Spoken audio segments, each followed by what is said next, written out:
Hello and welcome to a Health Podyssey. I'm your host, Alan Weil. When people conduct research on the effects of a policy or programmatic intervention, part of what they do is attempt to control for factors other than the intervention that could affect the outcome. In healthcare, with growing understanding of the relationship between social factors and health, one relevant factor is the characteristics of the community in which people live. For certain interventions, you might expect someone living in a resource-poor neighborhood to be affected differently by the intervention than an identical person living in a higher resource neighborhood. But it turns out there's no one way to define a neighborhood or to describe a neighborhood. And so as a result, various scholars have created indices of what's called socioeconomic deprivation to capture a number of dimensions and collapse them into a single metric more useful for analysis. The nature and uses of deprivation indices is the topic of today's episode of A Health Podyssey. I'm here with Meera Kotagal, Director of Trauma Services and Director of the Pediatric Surgical Equity Fellowship at Cincinnati Children's Hospital. Dr. Kotagal and colleagues published a paper in the December 2022 issue of Health Affairs examining 15 different area-based socioeconomic deprivation indices. They found important differences across indices and raised some questions about the variables included and excluded given the intended uses of these indices. We'll discuss these findings and the broader topic of community characteristics in today's episode. Dr. Kotagal, welcome to the program. Thank you so much, and thank you for having me. So this is a really complicated topic, but I also think it's a really interesting one. And so I'm hoping in our conversation we can sort of get past the complexity and get into why this is so important. Let's just start with some of the basics beyond what I was able to cover in the introduction. What actually is an area-based socioeconomic deprivation index? Help us out with area and index and maybe even socioeconomic and deprivation if you have the chance. Yeah, absolutely. I think it's really an important topic that's been raised increasingly in the last 5 to 10 years as people try to understand the ways in which neighborhood context influences health. And I think there's two big components to area-based and socioeconomic deprivation index. The first is around what does area mean and at what level are you really measuring this sort of context of where people live. And there are lots of different types of areas. You can measure it at a national level, you can measure it at a state level. In these indices, for the most part, that is about understanding, is it measured at the census tract level or at the zip code level? And we can talk more about why that matters and why that's important when you understand how you're using the tool. Socioeconomic deprivation indices really are a way to measure what the context is in which people live. And that includes understanding their neighborhood poverty, education levels, all the things that we think may be social determinants of health and how they might be relevant to impacting both health outcomes and the success of health interventions. And so indices are a composition of multiple measures that we try to put together into one single tool and use that to understand socioeconomic deprivation at a neighborhood level. So we're trying to capture a very complex concept in a oversimplified way. And I think it's important for the listeners to understand why would you want to collapse it? Why not just keep it complex and get education separate from poverty, separate from whether they're grocery stores? Why would you want to have a single index? So I think there's a lot of reasons to do that. There are two main ones that I think are particularly important. One is that it allows people to use one tool in their analysis, so one data point when they're creating their analyses in order to understand that broad, complex context. And that helps with collinearity, that helps assessing sort of the complex dimensions and simplifies the analysis a little bit, which I think is helpful. The other is that in many ways, these indices are more comprehensive than any one single measure. So if I go to your neighborhood and I look at the median income, and I look at that in isolation compared to thinking about income, education level, vacant housing, primary language, all of those pieces give me a much richer understanding of what that context looks like. And as a result, they tend to correlate better with health outcomes. So a complex socioeconomic deprivation index is a better predictor and a better, sort of association with health outcomes than any one single measure. So that's the reason to do that, but it's important to understand what those indices contain. Right, and so it's a really useful analytical tool. at the outset in this paper, you went out and said, what indices are people using? What did you find? How many? Where do they come from? Yeah, so we started this project really because we wanted to better understand. We were trying to decide, why did we pick this index over that index when we were doing our own studies? And as we looked through the literature to better understand it, we felt like there was a big gap in people's ability to understand there's many indices, and why would you pick one or another? So in our initial search, we actually did a systematic scoping review, and we found over 3,000 articles, which we then narrowed down to a little over 1,000 abstracts once we excluded duplicates and things like that. And then that got us down to a total of 44 potential indices. We then reviewed each of those indices to ensure that they actually assessed area deprivation, that they weren't too geographically broad, we weren't focused at the state level or the national level, and that they weren't only limited to one particular state, so looking just at Massachusetts or just at a certain county. And that led us to a total of 15. So this review really covers those 15 indices and understanding those as well as possible. And so just to be clear, what happens is some researcher somewhere is trying to answer some question and they say, gee, I think in order to answer this, I need to understand the characteristics of my community or the communities that I'm studying. And they go out and look and say, who's come up with tools to help me capture that? And they either use one off the shelf that they've seen published, or they say, none of these meet my needs, I'm going to make my own. And that's sort of how we get 15 of these. Is that how indices get formed? Yeah, I think so. And, we really limited this to indices that were used in the literature more than once. So we weren't getting just I decided today to use this index. But at the same time, a lot of these were developed for different purposes. And so as you go through and learn about each index, you realize that it has different components intentionally. So some of them included, like the Social Vulnerability Index, really was focused on trying to understand how vulnerable communities were to disaster.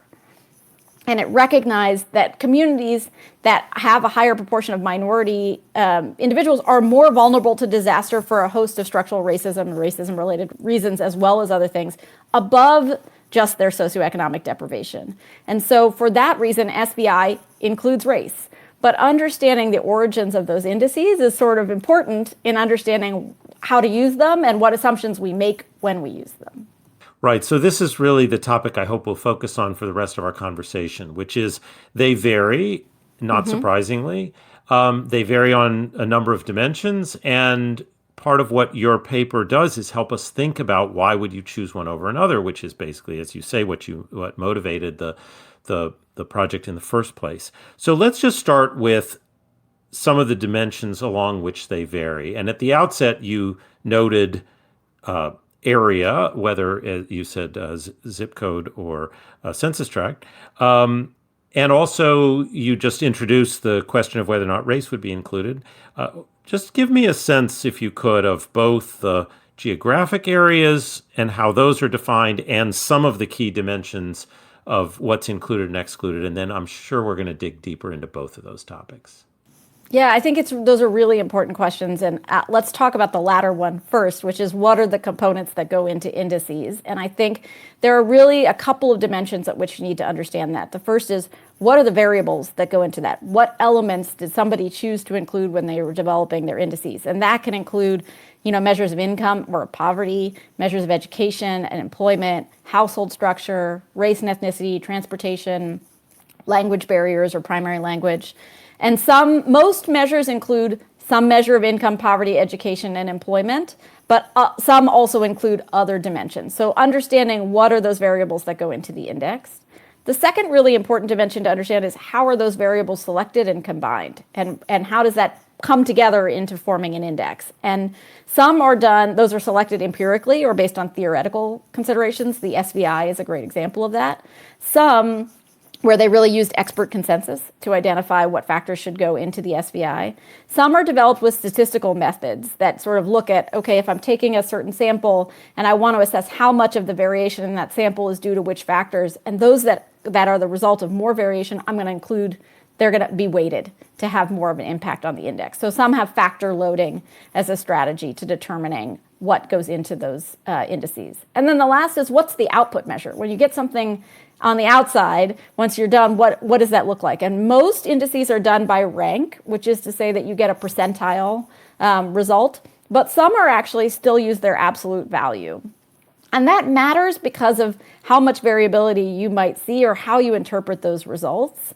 In our paper, we sort of give an example of using one of those indices to understand how rank might show up and how that's different than absolute value. And using that index, which is the Material Community Deprivation Index, if you divide it into percentiles and you take the top quintile, the top 20% of deprived communities, that actually includes a massive amount of the variation. It actually is, way more variation in that top quintile than there is across the other 80% combined. So when you do it by percentile, sometimes you lose some degree of the variation, and that's important to understand with rank versus value. Okay, you've done a really excellent job of describing some of the reasons you might combine in different ways. I want to focus a little bit more on what's in and what's out, and then we'll return to the topic of how you define a community. We'll cover those topics after we take a short break.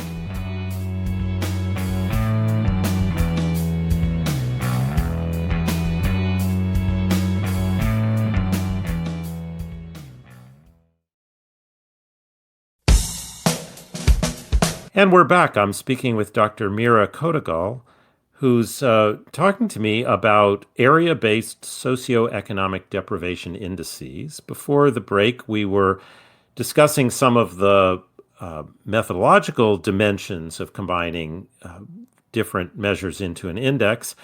But I'd like to focus a little bit more now on the actual domains included or excluded. Earlier on, you mentioned the inclusion of race in the Social Vulnerability Index. Given the conversations we're having in the health literature about the role of racism and the appropriate uses of race as an explanatory variable for analysis, I'd really like to get your thoughts on, first of all, in your review of these 15 indices, did you see race as a factor? And what your understanding is of the reasons you might include or exclude it? So we did. There definitely are, of the 15 indices we reviewed, there are 4 that include race or ethnicity in the makeup of their index. And so it does play a role. And I should probably just, when we say it's included, what you mean here is that when you're capturing an index of the level of deprivation of a community, you're taking one of the dimensions is the racial and ethnic composition of the residents of that community. That's what it means for it to be in. That's correct. It controls for the percentage of people living in a community that are of a minority race or specifically that are of Black race. And that can be included in the indices, and there are 4 that do that. I think it's important when we think about that to recognize that a neighborhood's racial composition is not in and of itself actually a marker of socioeconomic deprivation, and to acknowledge that race is a social construct and not a biologic one. And often when we're thinking about race in these contexts, what we're really measuring is structural racism and racism in the ways it shows up, not race itself. And so I think there are some instances, we talked a little bit about SVI, where it makes a lot of sense that it was included. SVI was developed to assess vulnerability after disaster, and the intentional choice was made to include race because there are higher rates of vulnerability after disaster in communities with a higher percentage of Black residents, even after you consider their socioeconomic status. But it's important to know when you're using that tool for other analyses, how having race as a part of that tool might affect both your results and be implicated in the assumptions that you're making. It may be entirely appropriate to use an index that includes race, but if you're trying to assess for racial inequities and you control for you're trying to assess for individual level racial inequities, and you control for area level racial makeup in your deprivation index, it impacts your results. And so calling out those assumptions is really important, and making sure that when we pick the indices and the tools we use, we understand the implications of doing so for our results. I think we really need to recognize and acknowledge that race is a social construct. And when we're looking at racial inequities, we need to understand what we're finding. Are the differences really about race, or are they really about racism? So that's a really helpful way of thinking about their implications to this decision. It's not a right or wrong. It affects your results, and you need to know going in that it's going to affect your results. And then the question is, does it affect them in ways that are intentional and useful for what you're trying to understand? The same logic, I suppose, applies to lots of other domains, but probably less complex in terms of what is it you're measuring. Can you describe some of the other sort of more substantive areas where some of the indices chose to include and others didn't, and maybe some of your thinking about those choices and why you would, in certain instances, prefer to use one over another? Sure. I think there are a couple of really important examples. I think one is around transportation. So some folks have included, there are 4 or 5 indices that include transportation, availability of transportation as a part of that metric, and the likelihood, the percentage of people who own cars in a neighborhood, things like that. And that can be useful because it can be a measure of understanding access to care, poverty and deprivation and the ways it impacts people's access. But it also is very region dependent. So if you're doing a study in Manhattan and you look at the percentage of people who own a car, that's probably not really reflective of community level deprivation as it might be in other communities around the United States. So again, the assumptions we make are important and understanding them. And I totally agree with your point that there isn't a right or a wrong answer to these indices. There are just choices. And we need to understand with intentionality what those choices are and how they impact both the assumptions we're making and the results that we find. I think the other example that can be included is thinking about language and primary language and understanding how that might impact. There are definitely barriers that come with access to healthcare and access to health interventions as a result of non-English primary language. But not all things are impacted by that, and not all communities where English is not the primary language are communities of deprivation or communities without resources. So again, thinking about when it's a useful tool to include or when we would rather that we didn't include it because we're controlling for something that isn't our intention. Well, we're a health policy journal, and so we're often publishing papers that look at the effects of program or policy intervention, and many of the papers that we publish include some use of a area deprivation index. Can you talk a little bit about, sort of based on what you found in your review and some of these very important considerations in what are the right ones to use? Can you talk about sort of the policy implications of having so many and the policy implications of the differences in the ways social deprivation is described? I think there's definitely a role for multiple indices because each has some advantages and some disadvantages, and I think acknowledging that is important. I don't think the goal should be to get to a single index that we use for everything because they're not all appropriate for all studies or all interventions. Some input variables are not always clearly linked to socioeconomic deprivation, and so, like we've talked about, the assumptions are important.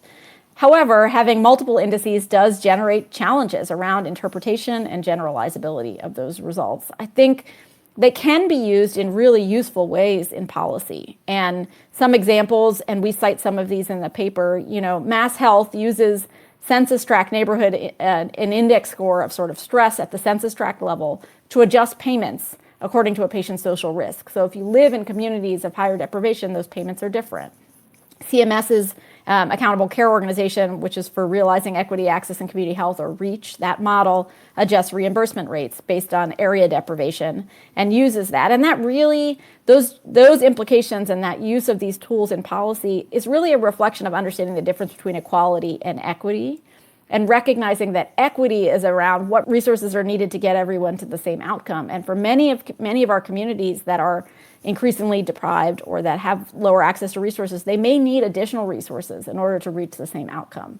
And so those policy choices use these indices to help make adjustments to provide those additional resources to communities in specific need. I am curious, a lot of work around social policy has been trying to move us from a deprivation model to a strengths model. And even the term Socioeconomic Deprivation Index sort of implies you're missing something. How do you feel about the term here and the reasoning for developing indices like this relative to this question of, are we just sort of minimizing the strengths and resources that exist in communities that don't have them for reasons of exclusion and racism, not because of something inherent in the community?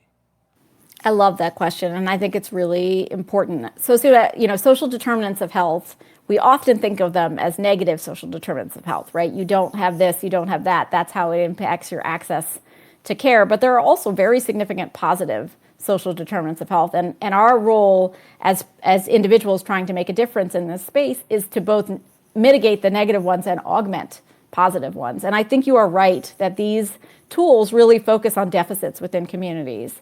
The advantage to that, I think, is that it allows us to identify gaps that we can then remedy in order to make a positive impact. So it does provide us with an opportunity for making a change and really making an intervention to address a specific gap that may be resulting in negative health outcomes. But you are correct that these do not measure the well-being of communities or social cohesion or the ways that communities are intersected and thrive. And there are other tools that can do that. These particular indices don't, but there are tools that can. And I think important to understand social dynamics modeling or other tools that can be used to demonstrate the ways in which the intersections and connections with communities provide strength to those communities. So I realize we got to almost the end of our conversation, and I somehow managed to skip over a topic, and Jeff will have to decide whether he throws it in here or tries to cut and paste it back earlier.